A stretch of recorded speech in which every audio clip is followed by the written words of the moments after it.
তাহলে আমরা কাউকে সালাম দিব না। আর সবাই আমরা সালাম দিব।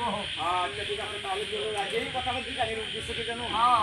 এই কথাটা জিজ্ঞাসির উদ্দেশ্য যেন আল্লাহ রাসূল মাতা পিতা গুরু দেশ ভাই সারা সালামের কি করতেও নাই, তখন তার গুণের মুক্তি হয়ে রয়েছে রাস্তায় কিন্তু সাকিমের চরিত হয়ে নামাজ পড়ে মন্দির আছে রাস্তায় বইয়া ফিরে সালাম না দেখে মন করে গান এই কারণে কথাটা জিজ্ঞাসি। তখন গাজী সাহেব কয়েক কদম আগাইছে আর হয়ে গেছে কাছে গুণের মুক্তি হয়ে গেছে। চিন্তা ভাবনা করে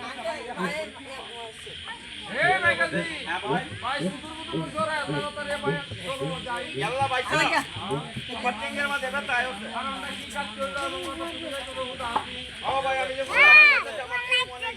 জঙ্গলের মাঝে বয়ে বয়ে খাইছি ওনা আজকে দেখুন আনাডি করতেছি যে ক্যাকিং বলে তাই তাহলে একটা কাজ করো হোটেল বলবো আমরা তো বারবার যাইতে পাও আর হোটেল তো বালা থাকলে করে বই ছুটি রাই। আচ্ছা ঠিক আছে, তোমার দুই দেখা দিন করে দেব। আলহামদুলিল্লাহ। এই কথাটা যখন কইছেন কালু কইছে না গো আমি তো বয়ে গেলাম। ওই না কালু সাই কথা কোনের মানে কি জানোই? তার বাইরের সামনে